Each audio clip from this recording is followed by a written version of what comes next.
Salam izləyicilər, bu videoda sizə ekranda gördüyünüz bu cədvəli işləyəcək.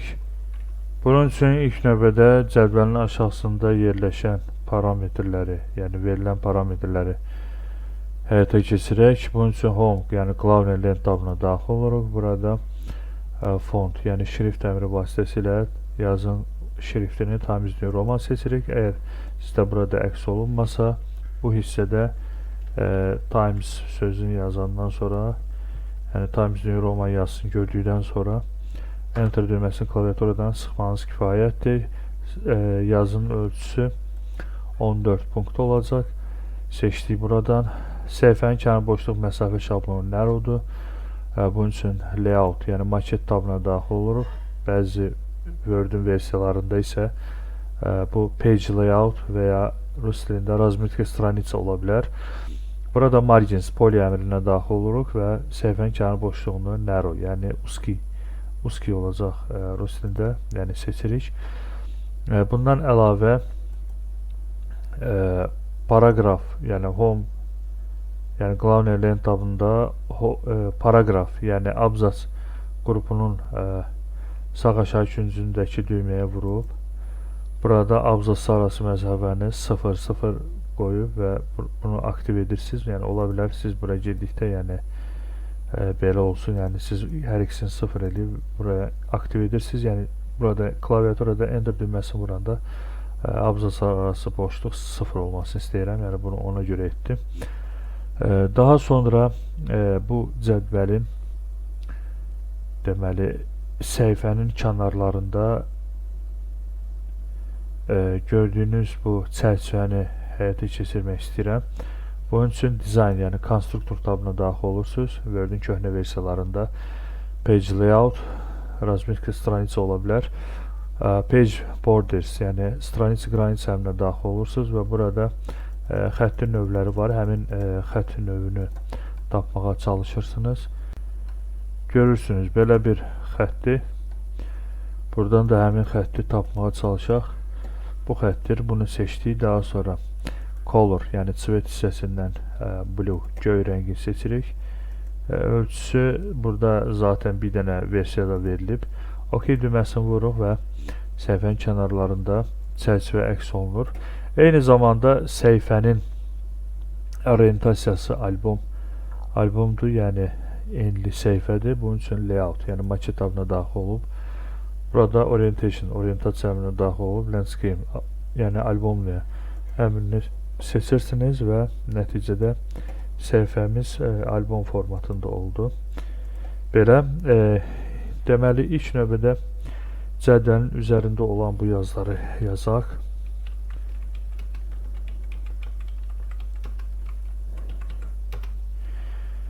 Nömrə işarəsini yazmaq üçün, yəni burada nömrə işarəsi var. Klaviaturadan Shift və 3 düymələrini birgə icra edirsiniz. Bu formada da göstərim sizə, yəni klaviaturadan Shift və 3 düyməsini bassaz, nömrə işarəsi əks olunacaq. Burada klaviaturadan Enter düyməsini vururam, bir abzas aşağı düşür. Bir daha da Enter düyməsini vururam. 2009-2010 dərs ili yazıb nöqtə işarəsi qoyuram. Daha sonra bunların hər ikisini seçib Home tabına daxil olub, yəni Cloud tabına daxil olub Bold, Journey əmrini icra edirəm və bunları ortaya düzləndirirəm və altdakı yazını ayrıca seçib sağa düzləndirirəm, çünki şəkildə sağ tərəfdə idi. Burada 11B sözündə B yuxarıda olmalıdır. B-ni seçirəm, B simvolunu. Home Cloud Lent tabında yerləşən Superscript əmri üzərində mahsus ol düyməsini bir daha vursam yuxarı indeksdə yazılacaq. Burada isə boşluq düyməsini bassam gördüyünüz kimi qırmızı, yəni dalğalı xətt gedəcəkdir. Çünki orfoqrafiya yazışına görə belə deyə bunlar ayrı yazılmalıdır. Ona görə qırmızı xətt çıxmışdır. Ola bilsin ki, bu qəbul olunmazsa, yəni ayrı yazılması qəbul olunmazsa, yəni bitişik yazılması qəbul olunursa, siz onu bitişik yazdığınız zaman əgər qırmızı xətt çıxarsa, zaten siz bunu çapa verdikdə bu qırmızı xəttlər düşməyəcək, amma görüntü olaraq da istəmirsinizsə bu qırmızı işarələr çıxsın. Bütün mətni seçirsiniz, yəni klaviaturadan Ctrl-A düyməsini basırsınız.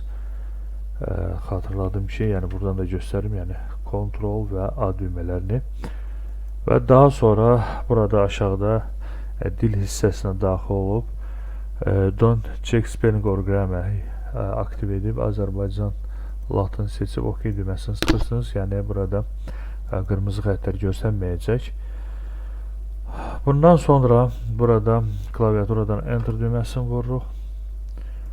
Vurduqdan sonra fikir verin, biz ən sonuncu yazdığımız sağa düzləndiyi üçün və qalın olduğu üçün, yəni eyni formatda davam edir.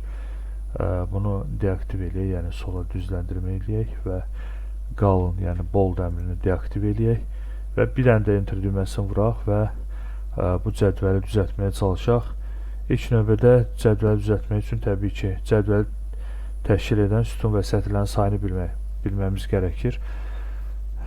Digər bundan öncə çəkdiyimiz, yəni cədvəl video dərslərindən fərqli olaraq burada sütun və sətirləri saymaq biraz daha asan olacaq. Çünki burada həm yuxarı hissədə rəqəmlər var, həm də aşağıda da, daha doğrusu sol tərəfdə də rəqəmlər var. Yəni bu bizə kömək eləyəcək saymaq üçün. Bildiyiniz kimi sütun yuxarıdan aşağı doğru davam eləyən, yəni elementlərdir. Biz burada görürük 17 dənə burada sütun var. Sütunlar elə bil soldan sağa doğru sayılır, amma özləri yuxarıdan aşağı doğru, yəni əks olunan, yəni vertikal şaquli formada olan bir elementdir. 17 dənə burada sütun var. Şagird 18-ci sütundur, nömrə isə 19-cu sütundur. Demək ki, burada 19 dənə sütun var. Sətirlər də soldan sağa doğru əks olunan elementdir, hansı ki sayında alt-alta sayırıq və burada 18 dənə sətir var. Və gəlirik burada qırmızı rəngli olan hissə 19-cu sətirdir, açıq sarı rəngli hissə 20-ci sətirdir, qara rəngdə olan hissə isə 21-ci sətirdir. Demək ki, 18 dənə buradadır, 3 dənə də buradadır. Məsələn, sətri biz burayla saya bilməliyik, çünki burada xana birləşdirməsi baş verdiyinə görə, yəni buradan bu hissədən sayanda bunu 1 sayırıq, amma görürük ki, burada 3 dənə əslində sətir var. Demək ki, burada 3 dənə sətir burada, yəni 3 dənə xana birləşdirilib. Deməli, 19 sütun və 21 sətirdən ibarət bir cədvəl qurmaq lazımdır. Deməli, Insert Vstavka tabına daxil oluruq.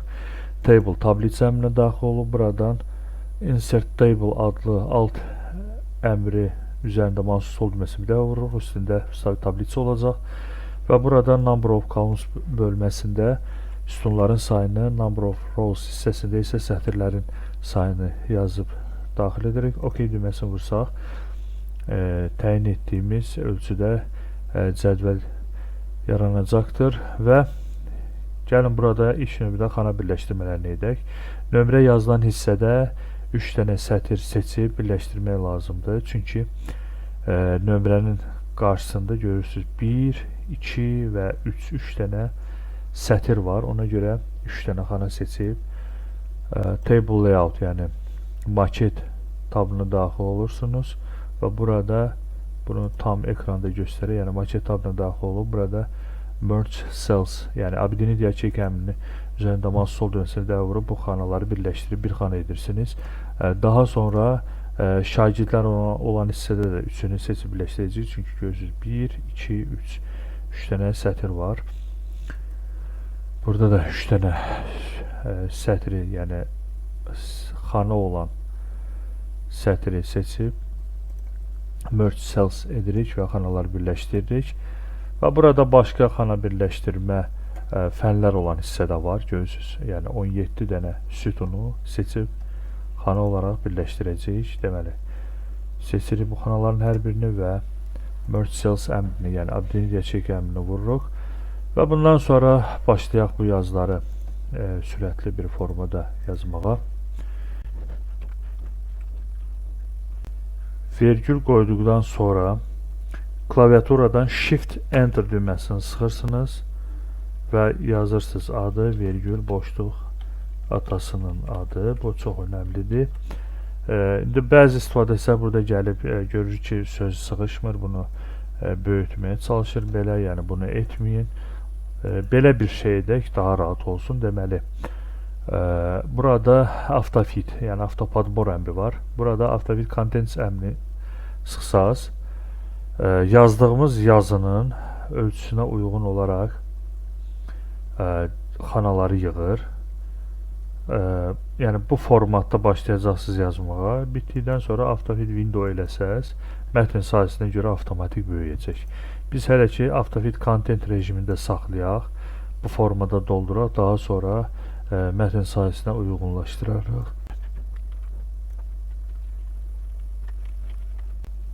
Bu rəqəmləri, yəni əllə yazmaq əvəzinə nə edə bilərsiniz? Bunları seçirsiniz və Home, Global Length tabında paragraf.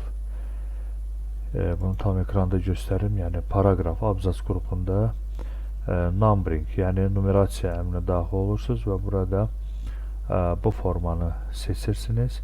Seçdikdən sonra ola bilər ki, bu əks olunmasın. Girirsiniz buraya. Burada define number formata girirsiniz və burada ola bilsin bu sizdə left olacaq. Siz center seçəcəksiniz, OK düyməsini vuracaqsınız və bundan sonra burada mouse'un baxın sağ düyməsini vuracaqsınız. Yəni bu xananın içində, burada yox, burada.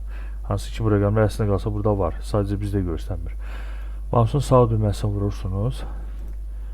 Daha doğrusu baxın, gətirəm bu ox işarəsi görsəndiyi halda mouse'un sağ düyməsini gəlin bunu ən salamatı biraz rahat olsun deyə AutoFit window eləyək. Bu rejimdə eləyək bunu, daha rahat olsun. Bax bu rəqəmin üstünə bir daha vururuq. Daha sonra gözünüz işarələnir, mouse'un sağ düyməsini vurursunuz. Burada Adjust List Indents adlı əmr var. İzmir adsub olacaq rus dilində. Daxil olursunuz. Burada number position, bunu 0.4 edək. OK düyməsini vuraq. Bunlar bir daha yaxşı gözükəcək. İndi mən təxminə 0.4 yazmışdım. Gəlin fərqli bir 0.2 edək. OK düyməsini vuraq. Bu daha biraz yaxşı görsəndi. Eyni zamanda bu hissədə də edək bu rəqəm, deməli bu xanaları seçək. Burada da Home Global Length tabında numbering, yəni seçək. Seçdikdən sonra bir daha deyirəm, yəni ola bilsin sizdə bu burada left seçili olacaq. Normalda ilk dəfə siz burada define number formata girəndə bunu center seçəcəksiniz. Mərkəzdə olsun. Daha sonra bunları seçirik. Table layout, AutoFit content edirik. İndi müvəqqəti bu belə görsənəcək. İndi təbii ki o cədvəli böyütdükdə düzələcək bunlar. İndi gələk bu fən adlarını yazmağa çalışaq. Gəlin elə bunu AutoFit window rejimində elə yazaq. Çünki bəzi qaydalar var ki, onları sizə göstərmək istəyirəm. O ola bilər, yaxşı görməyə bilərsiniz. Bax, burada bu xanaları seçirəm. Seçdikdən sonra yazının istiqaməti gözü burada dəyişdirilib. Bunun üçün layout, yəni maket tabında text direction əmri var. Bunun üzərində mənə sol düyməsi bir dəfə vurursunuz, görürsünüz, üst hissəsi sağa doğrudur, bizə lazımdır hərfin üst hissəsi sola doğru olsun və başlayıram bu rejimdə bu hərfləri yazmağa. Başlayıram, yazıram burada ana dili. Üç fikir verirsiniz, ana dili yazdıq, amma bu dili görsənmədi burada. Bunu bir qədər aşağı çəkmə lazımdır, yəni çünki sığışmır. Gəlin bir qədər də uzadaq, daha sonra digər fənni yazaq. Aha, daha önəmli bir hissəyə gəldik. Burada Azərbaycan tarixi yazılıb. Buraya fikir verin. Alt-altadır bunlar. Azərbaycan və görürsünüz Azərbaycan yazı sığışmadı. Bunu çəkək aşağı biraz. Və bundan sonra klaviaturadan Shift Enter'i vurun. Çünki bəzi istifadəçi Shift Enter vurmadığına görə belə bir şeylə qarşılaşacaqlar. Məsələn, tarixi sözünü yazanda bu görsənməyəcək. Bunu düzdür, belə çəkə bilərsiniz, görsənəcək, amma bu çox uzun olacaq bu hissə. Axı bizdə həm də bu yazılar alt-altadır, ona görə mütləq gəlin bu əməliyyatı ləğv eləyək. Shift Enter vursaz və yazanda avtomatik bu hissə görsənəcək. Daha sonra ümumiyyətlə bir şey də qeyd edim, yəni siz bunları yazdıqca klaviaturada sağ ox düyməsini basın ki, yəni rahat olsun da, yəni bir xanadan digər xanaya keçə bilərsiniz, ya da klaviaturadan tab düyməsini basaraq da, yəni yazdıqca digər xanaya keçmək üçün istifadə edə bilərsiniz. İndi bu hissəni yazırıq, diqqətli olaq, insan və cəmiyyət alt-aldadır. Deməli, insan və Shift Enter vurub yazırıq cəmiyyət. İqtisadiyyatın əsasları, diqqətli olun, bu da alt-altadır, yəni bu söz burada iqtisadiyyatın əsasları. Ona görə klaviaturadan Shift Enter basırıq, əsasları sözünü yazırıq və daha sonra ümumiyyətlə cədvəli bütöv seçək. Zaten cədvəldəki bütün məlumatlar ortaya düzlənmiş vəziyyətdədir. Yəni bunun üçün layout maket tabında line sense əmrini icra edirik. Yəni düz ortada yazılsın və bir qədər bunu kiçiltməyə çalışaq ki, çox hündür olmasın. Bundan artıq eləyə bilmərik, çünki N hərfi görürsünüz burada aşağı düşüb, biraz aşağı çəkək. Bu cədvəldə sadəcə belə deyək, bu hissə ortada deyil, yəni soldadır. Bu hissəni əvvəlcədən seçib burada sol orta seçirik və daha sonra cədvəli bütöv seçək, AutoFit Content edək, daha sonra AutoFit Window edək. AutoFit Window etsək belə görürsünüz, bu yazılar yenə görsənmir. Burada mouse'un sağ düyməsini basırıq, Adjust Index-ə daxil olaq. Burada Number Position-ı 0 edək. 0 etdikdə də lap kənara düşür. Gəlin burada bunu 0.4 edək. Yəni uyğunlaşana kimi siz bu rəqəmləri yoxlaya bilərsiniz. 0.3 edək, daha maraqlı görsənsin. Və bunları etdikdən sonra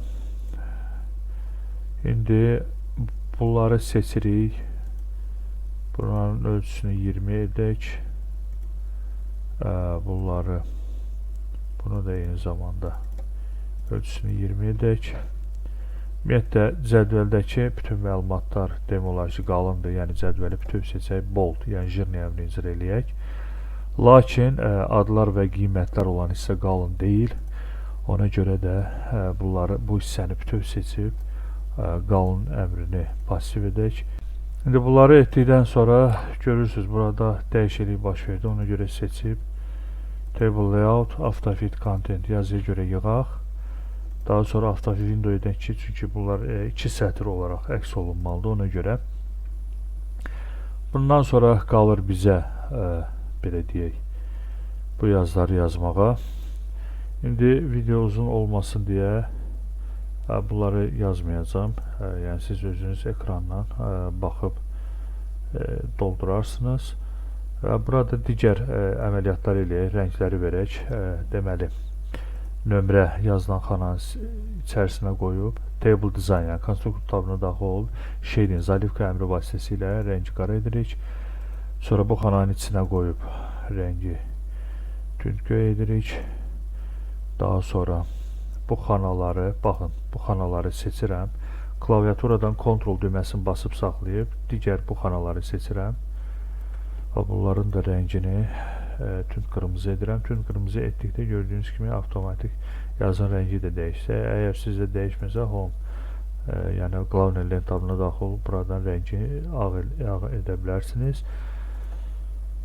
Bundan başqa bu hissəni də seçirik və buradan Design, yəni Shading əmri vasitəsilə açıq yaşıl bir rəng tətbiq edək